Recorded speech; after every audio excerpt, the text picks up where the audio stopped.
Hi, hello guys! For today's video ay papakita ko pala sa inyo ngayon kung ano na nga ba ang update sa nabili naming bakanteng lote noon. Well, good news, hindi na siya bakante ngayon guys.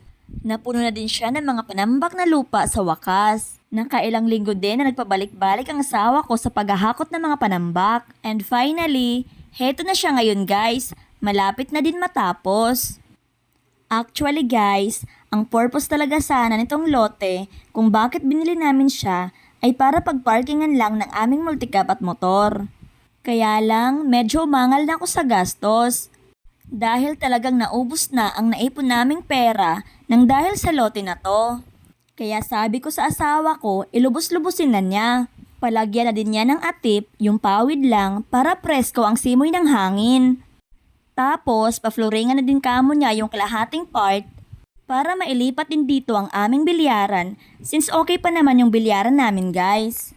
Malapit na din kasi ang fiesta sa lugar namin at maraming dadayo mula sa mga kalapit naming barangay. Kaya for sure ay may maglalaro talaga sa aming bilyaran. Kaya kahit papano ay may papasok din na income sa amin guys. Pangbalik doon sa nagastos namin sa pwestong to. Hindi man niya maibabalik ng buo o katumbas doon sa kung magkano man ang nagastos namin, pero at least may makukuha pa din kami na income kahit pa konti-konti lang. Nag-iisip pa nga din ako guys kung ano pa nga ba ang pwede naming ilagay na negosyo dito since palawak pa naman ang pwesto niya. Alam nyo ba guys, sa buhay namin ngayon, nandun talaga kami sa stage na palaging nag-iisip kung ano pa nga ba ang pwede naming pasuking negosyo. Ang hirap kasi dumepende sa isang negosyo lang. Kasi pag nalugi, wala ka ng ibang pagkakakitaan. Kaya ngayon, hanggat hindi pa malaki ang expenses namin para sa aming mga anak, hanggat hindi pa malaki ang mga bayarin namin para sa kanilang pag-aaral, talagang todo ang pagbabantay ko at pagbabudget sa mga income namin guys.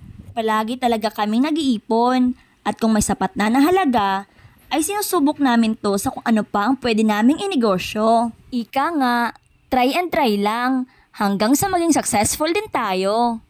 Minsan nga guys, yung asawa ko nag-aaya sa akin na pumunta sa kung saan para daw magbakasyon. Pero ang sabi ko naman sa kanya, tsaka na lang. Kung dumating man yung panahon na maging stable na talaga kami. Sa ngayon kasi guys, talagang sakto lang ang income namin para ma-provide ang mga pang-araw-araw na pangangailangan namin. At sakto lang din para magkaroon ng konting ipon. So ayun lamang guys. That's all for today's video. Thank you for watching our mini vlog.